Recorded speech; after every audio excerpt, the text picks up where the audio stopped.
Cumprimento a todos com a paz de Jesus. Seja bem-vindo ao estudo do Grande Conflito. Capítulo 4. Um povo que difunde luz.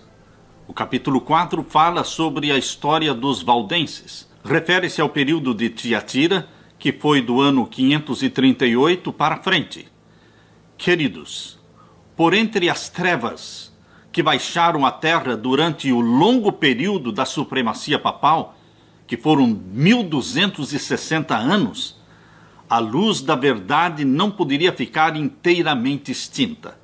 Deus sempre teve os seus fiéis remanescentes. Em cada época, houve testemunhas de Deus, homens que acalentavam a fé em Cristo como único mediador entre Deus e os homens, e que mantinham as Escrituras sagradas como única regra de vida e de prática, e santificavam o verdadeiro sábado bíblico. A história do povo de Deus durante os séculos de trevas que se seguiram à supremacia de Roma está escrita lá no céu, mas pouco espaço ocupa nos registros humanos. Por quê? Essa foi a tática de Roma: obliterar, esconder e apagar todo vestígio de dissidência das suas doutrinas ou dos seus decretos. Tudo que fosse herético, quer por pessoas, quer por escritos, eles tentavam destruir. Expressões de dúvida com relação à autoridade de Roma ou os dogmas papais eram suficientes para tirar a vida tanto do rico como do pobre, do elevado e do humilde.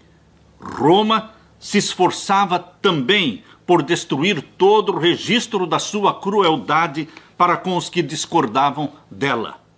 Os concílios papais decretavam que livros ou escritos contendo relatos dessa natureza deveriam ser lançados para as chamas.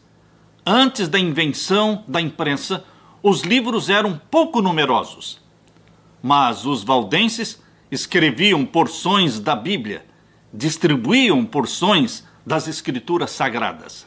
Nenhuma igreja dentro do circuito de jurisdição de Roma ficou por muito tempo sem ser perturbada no gozo da liberdade de consciência. Mal o papado obtivera o poder, estendeu os braços para esmagar a todos os que recusassem reconhecer-lhe o domínio. Na Grã-Bretanha, o primitivo cristianismo muito cedo deitou raízes. O evangelho recebido pelos bretões nos primeiros séculos não se achava então corrompido pela apostasia romana. Muitos dos cristãos, fugindo da perseguição na Inglaterra, encontraram refúgio na Escócia, e dali a verdade foi levada para a Irlanda, sendo em todos os países recebida com alegria. Quando os saxões invadiram a Bretanha, o paganismo obteve o domínio. Os conquistadores desdenharam ser instruídos por seus escravos, e então os cristãos foram obrigados a se retirar para as montanhas e para as regiões agrestes. Na Escócia, um século mais tarde, brilhou ela como um fulgor que se estendeu a muito longínquas terras. Da Irlanda vieram o piedoso Columba e os seus colaboradores, os quais, reunindo em torno de si os crentes dispersos da solitária ilha de Iona, lá na Escócia, fizeram desta o centro dos seus trabalhos missionários. Entre estes evangelistas encontrava-se um observador do sábado bíblico, e assim esta verdade foi introduzida entre o povo. Estabeleceu-se uma escola missionária em Iona, e dali foram enviados missionários não somente para a Escócia, para a Inglaterra, mas também para a Alemanha, para a Suíça e mesmo para a Itália. Roma, porém, fixara os olhos na Bretanha e resolveu pô-la sob a sua supremacia. No VI século, os emissários de Roma empreenderam um projeto de evangelizar os pagãos saxões.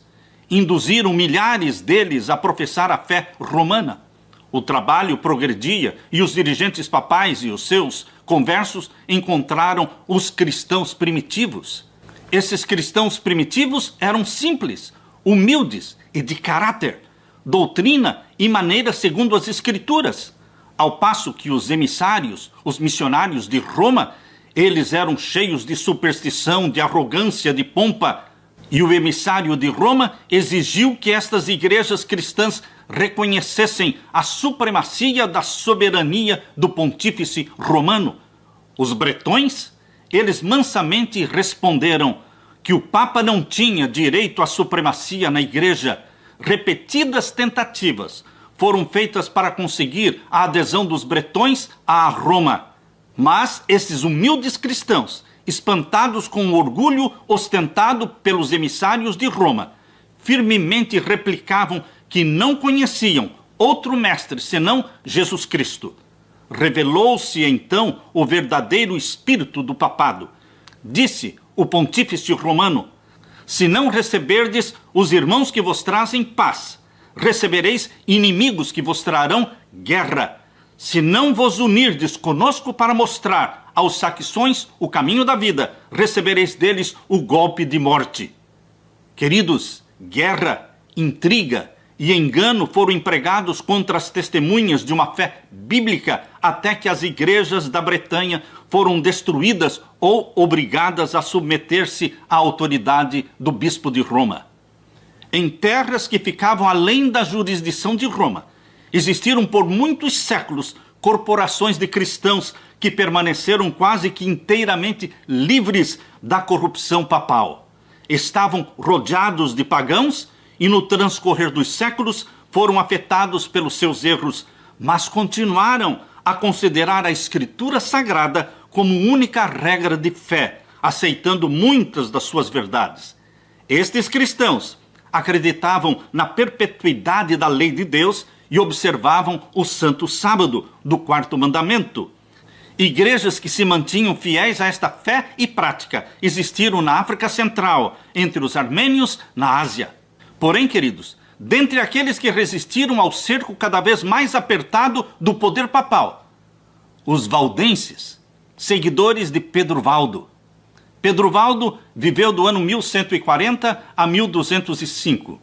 Pedro Valdo era um rico comerciante que abraçou a Jesus Cristo como Salvador, fez um voto de pobreza, distribuiu seus bens aos pobres e por volta de 1170 ele formou um grupo chamado Grupo dos Pobres de Lyon.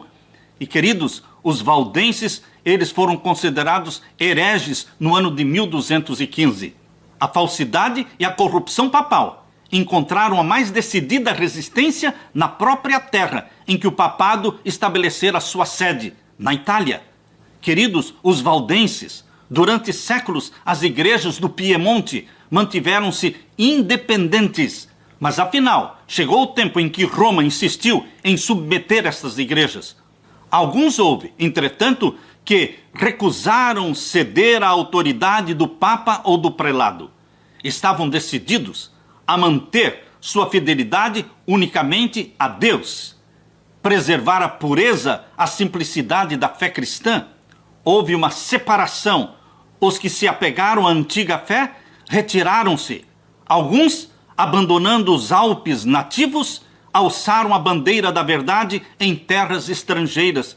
Outros se retiraram para os vales mais afastados e fortalezas das montanhas e ali preservaram a liberdade de culto a Deus.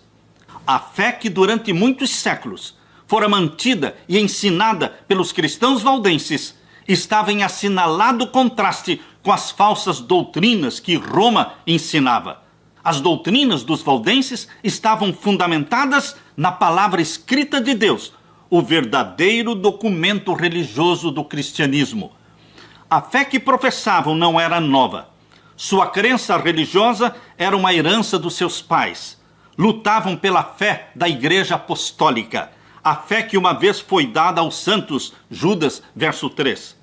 A igreja que fugiu para o deserto, e não a orgulhosa hierarquia entronizada em Roma, a grande capital do mundo. Sim, a igreja que fugiu para o deserto era a verdadeira igreja de Jesus Cristo, a depositária dos tesouros da verdade que Deus confiara ao seu povo para ser dada para o mundo. Entre as principais causas que levaram a igreja verdadeira a se separar de Roma estava o ódio que Roma tinha para com o sábado bíblico. Conforme fora predito pela profecia, o poder papal lançou a verdade por terra. Fez isso e prosperou, diz lá em Daniel capítulo 8 e o verso 12. A lei de Deus foi conculcada ao pó, enquanto que se exaltavam no lugar da lei de Deus as tradições, os costumes dos homens. As igrejas que estavam sob o governo do papado foram logo compelidas a honrar o domingo como dia santo. No meio do erro e da superstição que prevaleciam, muitos, mesmo dentre o povo verdadeiro de Deus, ficaram tão desorientados que ao mesmo tempo em que observavam o sábado, abstinham-se também do trabalho aos domingos. Isto, porém, não satisfazia os chefes papais. Eles exigiam não somente que fosse santificado o domingo, eles queriam que o sábado fosse profanado.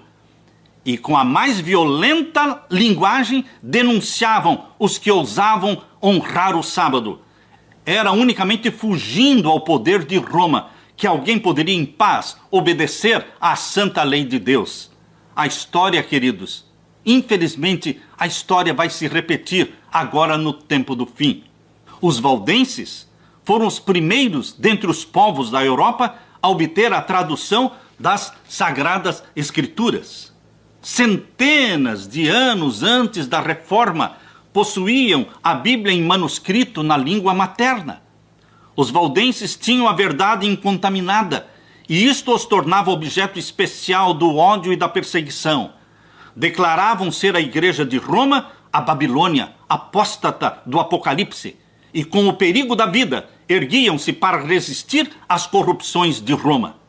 Durante séculos de trevas e apostasia, houve alguns dentre os valdenses que negavam a supremacia de Roma, rejeitavam o culto às imagens como idolatria e guardavam o verdadeiro sábado bíblico. Acossados, embora pela espada de saboianos e queimados pela fogueira romana, mantinham-se sem hesitação ao lado da palavra de Deus e da sua honra. Por trás dos elevados baluartes das montanhas, em todos os tempos, refúgio dos perseguidos valdenses, dos oprimidos valdenses. Ali eles encontraram refúgio e esconderijo, abrigo. Ali conservou-se a luz da verdade a arder por entre as trevas da Idade Média. Ali, durante mais de 1000 anos, testemunhas da verdade mantiveram a antiga fé. Para os fiéis exilados, eram as montanhas um emblema da imutável justiça de Jeová. Eles apontavam para as montanhas, mostrando para os seus filhos aquelas alturas sobranceiras em sua imutável majestade, e falavam que aquelas montanhas representavam Jeová, aquele em que não há mudança nem sombra de variação, cuja palavra é tão perdurável como os montes eternos. Na fidelidade para com a lei de Deus, os servos de Deus deveriam se manter tão firmes como os outeiros imutáveis. De muitos rochedos elevados, os valdenses entoavam os seus louvores a Deus, e os exércitos de Roma não podiam fazer silenciar o cântico de ações de graças. Pura, singela e fervorosa era a piedade desses seguidores de Jesus.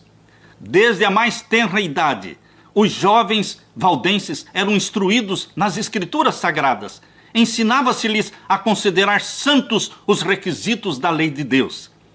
Muitos das crianças e dos jovens valdenses eram capazes de memorizar grandes porções das escrituras.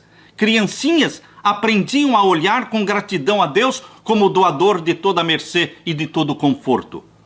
As crianças valdenses eram ensinadas desde a infância a suportar rudezas. Muito cedo, ensinadas a assumir responsabilidades, a serem precavidos no falar e a compreenderem a sabedoria do silêncio. Haviam sacrificado a prosperidade temporal por amor à verdade e, com paciência perseverante, lutavam para ganhar o pão. A economia e a severa renúncia de si mesmos formavam parte da educação dos jovens valdenses. Ao mesmo tempo em que a juventude valdense era habituada ao trabalho e às perezas, a cultura e o intelecto não eram negligenciados. Ensinava-se-lhes que todas as suas capacidades pertenciam a Deus e que deveriam todas serem aperfeiçoadas e desenvolvidas para o serviço de Jesus. As igrejas valdenses, em sua pureza e simplicidade, assemelhavam-se muito à igreja dos tempos apostólicos.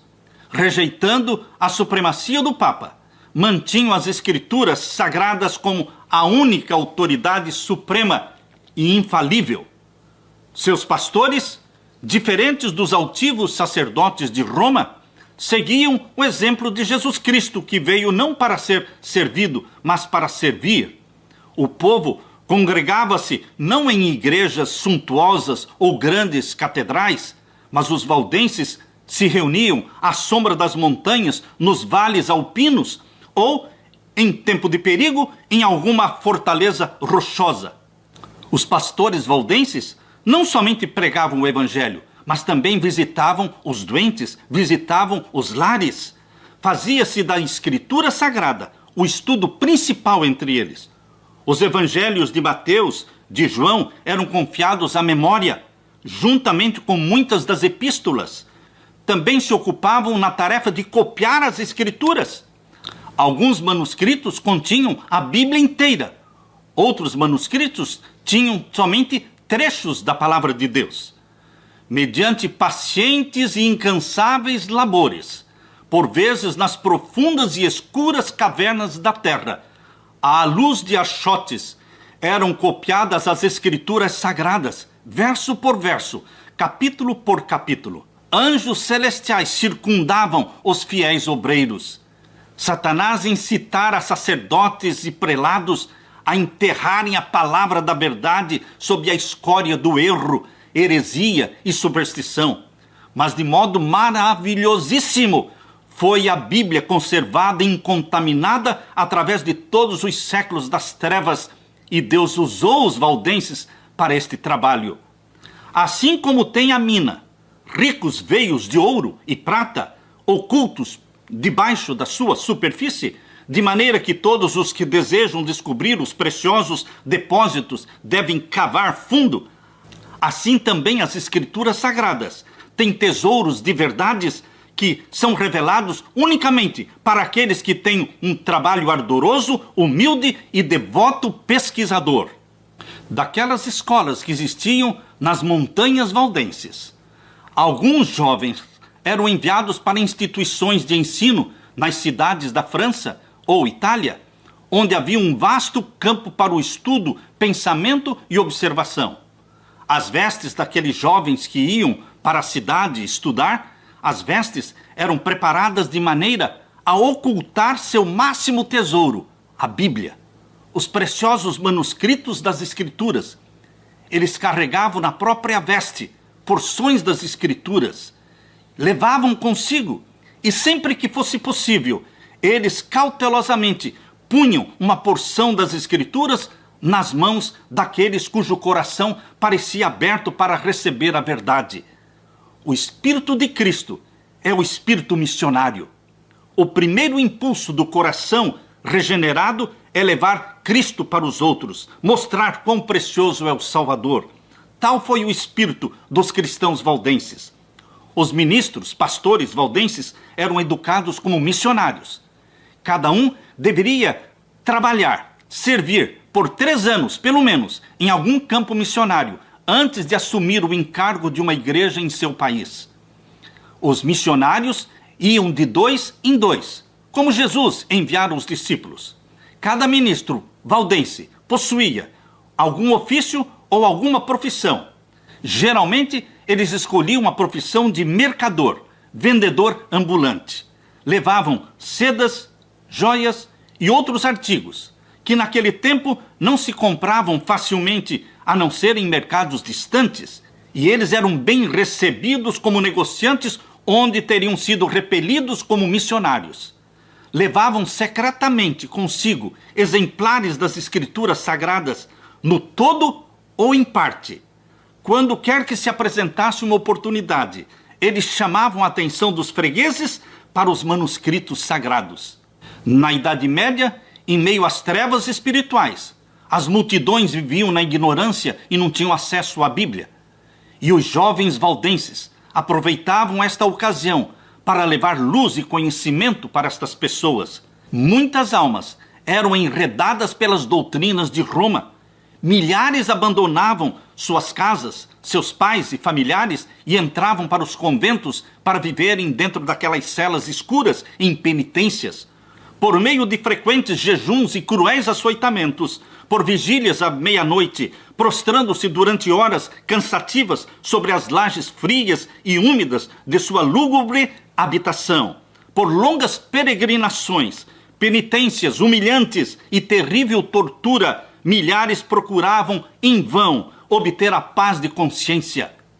Para estes, os valdenses chegavam com a luz do Evangelho. Os valdenses ansiavam por repartir com estas almas sedentas e enganadas por Roma, repartir com elas o pão da vida, mostrando que o mérito de um Salvador crucificado e ressurgido eram o fundamento da religião cristã.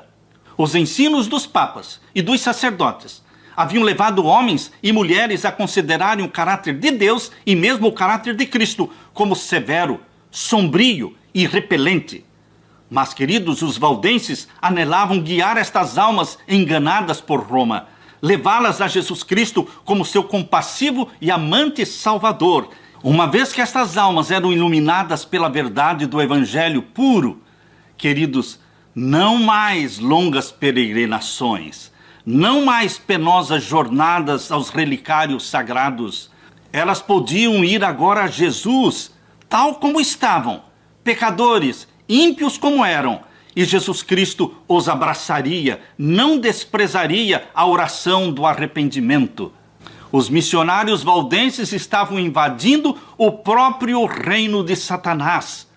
Os chefes papais viram um grande perigo para a causa de Roma, o trabalho maravilhoso que estes missionários valdenses estavam fazendo. A própria existência deste povo, mantendo a fé da antiga igreja cristã apostólica, era um testemunho constante dos erros e da apostasia de Roma. E, portanto, isto excitava o ódio e a perseguição mais atrozes. Roma decidiu colocar inquisidores, perseguidores e investigadores que seguiam as pegadas dos valdenses até que descobriram suas vilas e suas casas, invadindo-as. E então, queridos, repetiu-se a cena daquele fiel e inocente Abel tombando diante do assassino Caim. Queridos, a história estava se repetindo. Determinou-se que Roma deveria eliminar esta odiada seita. E o Papa Inocêncio VIII, em 1487, emitiu uma bula, um decreto contra os valdenses. Eles não estavam sendo acusados de ociosidade ou por serem desonestos ou desordeiros. Eles estavam sendo acusados porque eles tinham uma aparência de piedade, aparência de santidade, que estavam seduzindo as ovelhas do verdadeiro aprisco. Portanto, o Papa Inocêncio VIII disse que eles deveriam ser eliminados. Aquela maligna e abominável seita de perversos, caso se recusasse a abjurar, deveria ser esmagada como serpentes venenosas. Queridos, esta foi a bula de 1487 do Papa Inocêncio VIII. Essa bula convocava todos os membros da Igreja de Roma para que se unissem numa cruzada contra os hereges valdenses. Como incentivo para se empenharem na obra cruel, o Papa prometeu absolver de todas as penas e castigos eclesiásticos aqueles que entrassem para a cruzada. O Papa prometia a remissão de todos os pecados para aqueles que matassem pelo menos um herege valdense. Sacerdotes e papas corruptos e blasfemos estavam a fazer a obra que Satanás lhes designara. Queridos, a história vai se repetir. O mesmo Espírito que crucificou a Jesus Cristo e matou os apóstolos, o mesmo Espírito que impulsionou o imperador Nero a matar os cristãos, o mesmo Espírito que fez com que Satanás perseguisse os valdenses usando Roma para isso, esse mesmo Espírito ainda existe hoje. A história vai se repetir. Apesar das cruzadas contra eles e da desumana carnificina a que foram sujeitos, os valdenses continuavam a mandar os seus missionários para espalhar a preciosa verdade. Eram perseguidos até a morte, mas o seu sangue era como que semente lançada, e esta não deixou de produzir o seu fruto. Assim, os valdenses testemunharam de Deus séculos e séculos antes do nascimento de Martinho Lutero.